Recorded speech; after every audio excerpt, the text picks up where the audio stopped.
Hi everyone, this is Anna. Welcome to my channel. Today I will be featuring the Craft Your Life project kit from Altenew. Altenew launched their monthly kits last July 2021 and it was sold out within days. The kit I will be featuring here is their August 2021 release called Lush Garden. This kit contains a 6x8 stamp set with coordinating dies, a 3D embossing folder, and 2 coordinating layering stencil sets. Let's take a closer look. The Lush Garden 6x8 stamp set in the kit has 2 beautiful layering flowers and lots of wonderful sentiments. It also comes with coordinating dies. This kit has 2 layering stencils. This one is a 1-piece stencil set that coordinates with the stamp. The 3D embossing folder features a beautiful cluster of flowers and leaves. There is a 3-piece stencil set that coordinates with this, but unfortunately I do not have one to show you. In this video, I will be making 3 cards using this kit. I won't be using the stencils for these cards, but I have a technique showing how I use a similar one in a video linked above. Instead, I will be showing 3 different techniques using the Spring Garden Waterbrush markers. For card number 1 is a technique I like to call scribbling. Off camera, I heat embossed the outline of the 2 flowers and a couple of leaves with antique gold embossing powder. For this technique, I will use a cup of clear water, waterbrush markers, a paintbrush, a spray bottle with water, and a paper towel. I took the warm sunshine brush marker and began to scribble on the outer parts of the petals.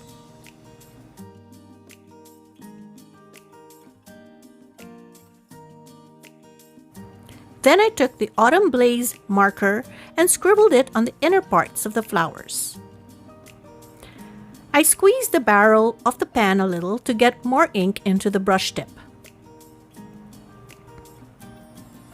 Then I took rubellite, which has a deep reddish pink pigment, and added just a touch here and there on the inner parts. For the leaves, I used limeade and scribbled it all over and then added a touch of emerald green on the inner parts. These waterbrush pens are very pigmented, so a little goes a long way. Then I took a spray bottle filled with water and sprayed it generously all over the panel. Then I used the paper towel to pick up any extra water that may have pooled around the images. I also used a paintbrush to move colors around.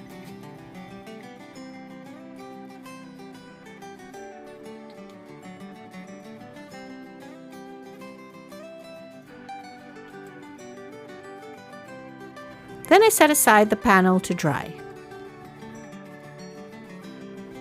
Here is what it looks like with the paint dried. The embossing managed to keep the colors contained inside the images. Then I used the coordinating dies to die cut them out.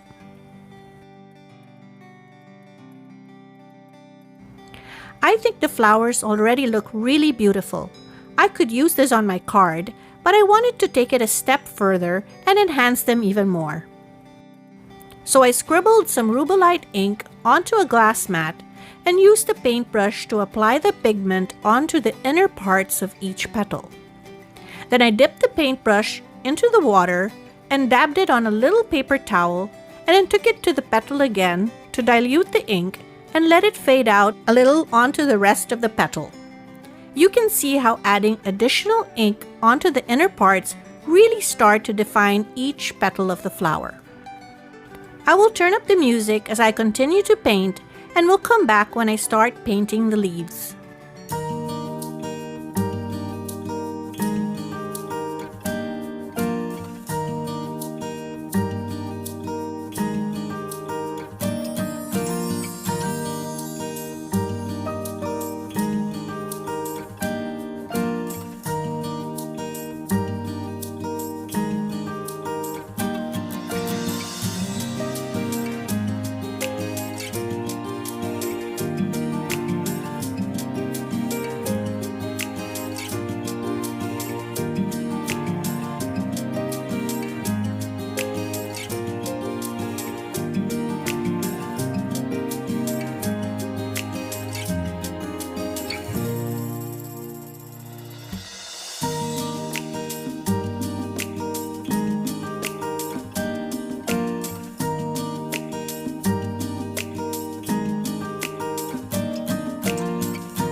I did the same thing for the leaves.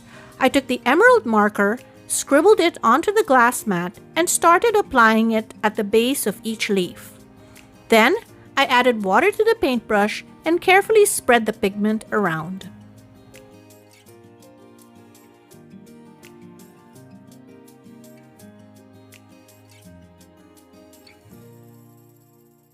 You can really see the difference here. The left is the flower where I added more paint, and the right is the one without the added paint. Before I added the floral elements onto my card panel, I took some gold stream washi tape and added it to the left side. This would serve as a decorative element in the background of the flowers. I adhered the flowers and leaves on the left, popping up the top one with foam tape. I matted the panel with gold mirror cardstock, added a die-cut hello sentiment, and baubles all in gold. Technique number 2 is ink smooshing. I scribbled warm sunshine, autumn blaze, and a little bit of rubellite onto my glass mat. Then I took my watercolor paper, gave it a couple of light spritzes of water, and started bouncing it onto the surface of the mat.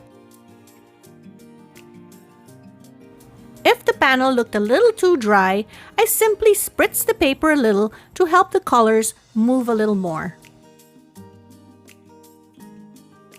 I then decided to add a little midnight violet into the mix just to create more interest to the background. Then I set aside the panel to dry. I took the embossing folder from the kit and dry embossed the panel using my die-cut machine. Each die-cutting machine is different, so best to check your machine's manufacturer's suggested sandwich for 3D embossing folders. I just love how it turned out. The flowers look like they are popping off the panel. This would be a perfect backdrop for floral elements.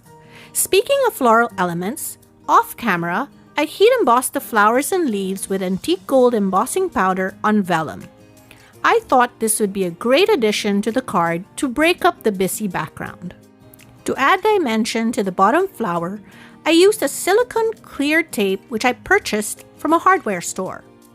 This tape was meant to stick items to walls like picture frames and such, but I discovered that I could use it to add dimension to vellum as the tape has a thickness to it. And it being clear, it wouldn't really show that much at the back of the vellum. I added little dots of glue to the first flower, hiding the glue behind the embossed lines.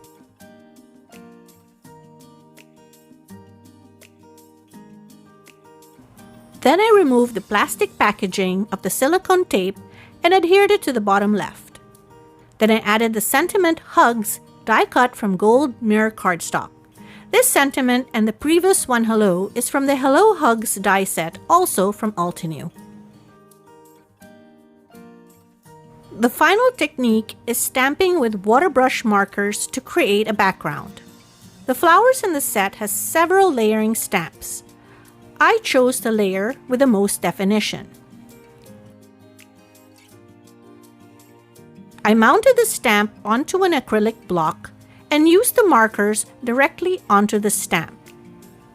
I started with rubellite for the middle of the flowers, then autumn blaze, and finally warm sunshine for the outer part.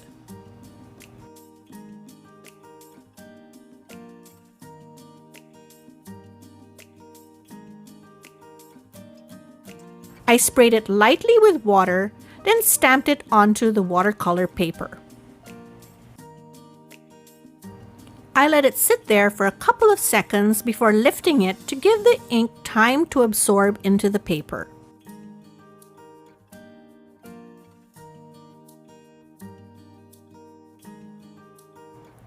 Then I added ink again, spritzed it with water, then stamped it on to another part of the paper.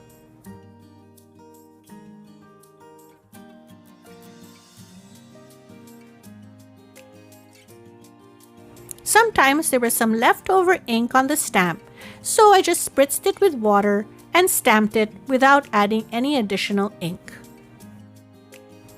I continued to do this in a random fashion until the panel was full of stamped flowers.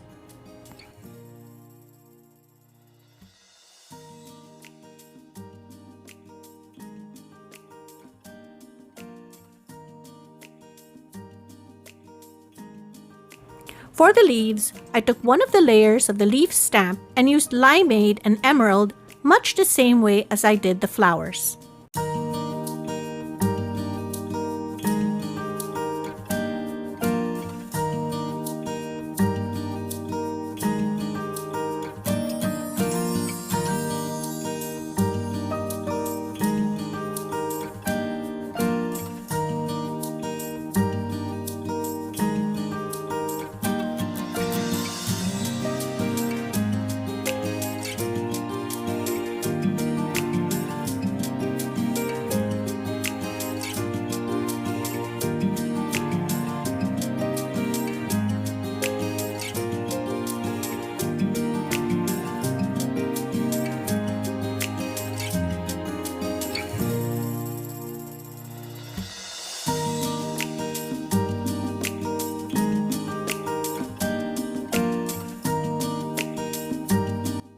To finish off the card, I splattered some leftover paint and added a strip of vellum to the bottom third of the panel.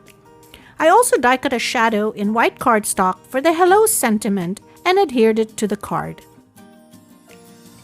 Here is another look at the 3 cards I made with the Altenew Lush Garden Craft Your Life project kit using Waterbrush markers. These monthly kits are of really good value. If you would like to check out the kit and additional inspirations from other creators, it's all on my blog post linked below. If you enjoyed this video, I have other videos linked at the end to techniques using other water-based mediums. Thank you so much for watching, and I hope you were inspired. Don't forget to hit the like button and subscribe for more card making, paper crafting videos. Till next time, bye!